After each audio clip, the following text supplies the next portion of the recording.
때는 바야흐로 2023년 겨울. 이곳에서 귀신을 봤다는 글을 본 적이 있어서 이곳의 귀신에 대해서는 이미 알고 있는 상태였어요. 이곳은 바로 가지산입니다. 저는 별을 보러 가기 위해 가까운 가지산에 갔어요.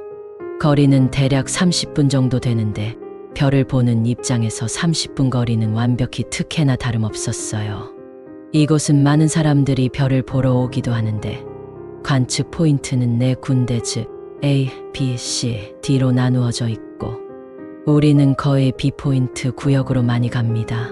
그러던 어느 날에 5명이 B포인트에서 만나기로 했어요. 제가 가장 먼저 도착을 하였고 시간이 지날 때마다 한 분 한 분 도착을 하였답니다. 장비 설치를 다 하고 넓지 않는 범위로 이리저리 돌아다니다가 문득 저는 발길을 멈추고 한 곳을 계속 주시했어요. 제 앞으로 두 분이 아래쪽으로 걸어가더군요. 차로 가는 듯이 보였어요. 그중 오른쪽은 제가 아는 F님이었는데 그럼 왼쪽 저분은 누구야? 하고서는 그 순간 이상한데? 하고 하나, 둘, 셋, 넷, 다섯, 여섯 하면서 인원을 세어보았는데 분명 5명이 모이기로 했는데 6명인 것이었어요. 오잉? 하고서는 계속 뚫어지게 봤어요. 분명 제가 본 것은 두 분이 팔짱을 끼고 차로 가는 모습이었고 F님의 농담에 여성분의 웃음소리가 들리기도 하였고 긴 머리에 다리가 교차되는 모습까지 선명하게 보였어요. 물론 밤이니 어두운 실루엣이었지만요. 하나, 둘, 셋, 넷, 다섯, 여섯. 오잉 뭐지? 하고 저는 6명이 모이기로 했었던 건지 헷갈리기 시작했어요. 그리고는 와이프와 같이 왔구나 하고 6명인 이유를 이해하기 시작했습니다. 사실 F님의 와이프는 별 보는 걸 매우 싫어했고 관측지에 와도 차에서 절대 내리지 않는 성격이었는데 오늘 저렇게 나온 걸 보니 이제 같이 보기로 했나 보다. 보기 좋다. 행복해 보인다. 하고 참 잘된 일이다 라며 그냥 고개를 끄덕끄덕 했어요. 그러다가 다시 F님이 우리 쪽으로 걸어오는데 인원수를 다시 세어보려다가 순간 에밀리 로즈라는 공포 영화 한 편이 떠올랐어요. 그 영화는 실화였는데 여성이 악마에게 빙의되었고 신부는 악마를 꺼내기 위해 악마의 이름을 알아내려고 했는데 그 악마는 계속 1, 2, 3, 4, 5, 6라고 얘기했죠. 그걸 3번을 하는데 이것은 666을 의미했어요. 즉, 나는 악마다라는 것이었죠. 맞습니다. 여기서 내가 인원수를 한 번 더 세면 666이 되는 것이기에 전 인원수를 세지 않았고 지님께 우리 6명인가요? 라고 물어봤습니다. 지님이 무슨 소리예요? 5명 왔잖아요 라길래 저는 6명이었는데 했더니 지님이 무섭게 왜 그러세요? 라는 거예요. F님이 와이프도 데리고 왔나 본데요? 했더니 F님은 혼자 왔어요. 뭐예요? 왜 그래요? 라고 해서 저는 F님께 물어봤습니다. F님, 와이프님하고 같이 왔죠? 했더니 혼자 왔는데요? 라는 거예요. 나 분명히 봤는데 우리 6명이었는데 아까 같이 팔짱 끼고 내려가는 거 봤는데 다리 걷는 모습까지 봤는데 어디서요? 아까 저기로 내려갔잖아요. 혼자 내려갔는데 저는 그냥 멍하게 서 있었어요. 그냥 멍했습니다. 무섭다기보다는 신기했고 아까의 생각을 계속 되새김질했어요. 나는 뭘 본 거지? 새벽에 나는 집으로 돌아왔고 머리 긴 그녀를 계속 생각했습니다. 뭘까? 귀신인가? 나 정말 귀신을 본 건가? 그동안 몇 번은 귀신을 본 적이 있지만 이번에는 좀 신기했습니다. 팔짱을 끼며 걸어가는 커플의 뒷모습이었고 웃음소리까지 들렸거든요. 이런 경험은 처음이었어요. 그리고는 며칠 뒤 F님이 교통사고를 당하십니다. 이때는 귀신의 연관성을 전혀 생각하지 않았어요. 생각조차 나지 않았죠. 그러다가 우리는 몇 주를 지나 또 모임을 했습니다. 역시 B포인트에서 모였어요.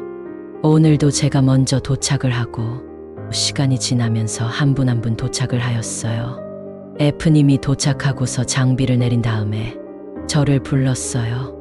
F님의 차가 운전석이 열려 있어서 실내에 조명이 켜진 상태였는데 제가 차 안을 보면서 다가갈 때 F님 차의 뒤쪽이 저를 향하는 방향이었고 후면 유리를 통해서 앞쪽에 무언가 보이더군요. 조수석 쪽에 여성의 머리 정수리가 보였어요.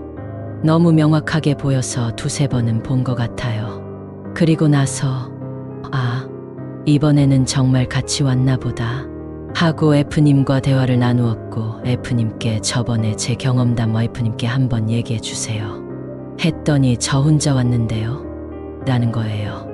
분명 조수석 쪽에 정수리를 보았고 검은색 머리카락이었으며 좌석 헤드 때문에 안 보였지만 긴 머리 스타일의 느낌이었다고 얘기하였으나 저만 멍해질 뿐이었어요.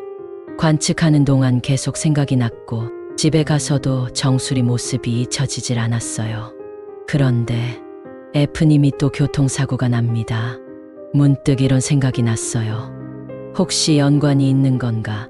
아니면 우연의 일치일까? 나만 지금 바보 되고 있는 건가? 우리가 모여있는 단체 톡방은 저의 이야기로 인해서 장난으로 보는 건지 진심으로 보는 건지 여튼 이 귀신에 대해서 알기 시작했어요. 며칠 뒤에 우리는 태양을 보러 모임을 가졌어요.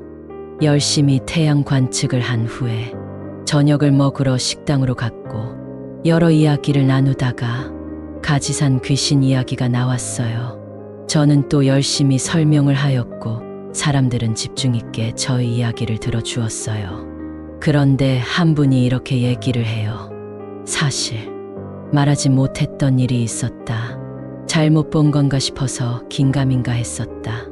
그런데 전기세님의 이야기를 듣고 나도 얘기해 보려고 한다. 사실은 나도 그녀의 머리를 보았다. 너무나도 선명했고 나만 본 게 아니어서 지금 좀 놀랬다. 나도 이분의 이야기를 듣고 놀란 건 마찬가지였어요. 그 후로는 나는 그녀의 이름을 의아기라고 불렀어요. 라이브 방송을 할 때 내가 자리에 없으면 버퍼링이 생기고 내가 자리에 오면 버퍼링이 없어졌어요. 이런 일은 자주 발생하였죠. 나는 의학이 왔다 갔나 보다. 사실 장비가 설치된 지금 이 자리가 의학이가 나타났던 자리이다. 내가 자리에 없으면 의학이가 모니터링을 하는가 보다. 라고 하였고 이런 일이 많다 보니 지금은 의학이의 존재를 인정하고 대수롭지 않게 생각하며 라이브 방송을 하고 있어요. 요즘은 잘 보이질 않아요. 별다른 사고도 없고 버퍼링도 잘 생기지 않고 있어요. 심지어 1080p가 아닌 1440p로 해도 잘 끊기질 않아요. 의학이가 장소를 옮긴 것인지 나에게 흥미가 없어진 건지 아니면 그냥 방해 없이 지켜보고 있는 것인지 나는 잘 모르겠습니다. 이 이야기를 들은 여러분은 지금 어떤 생각과 상상이 그려지시나요? 지금까지 천문공포 특집 전기세의 의학이 편이었습니다. 고맙습니다.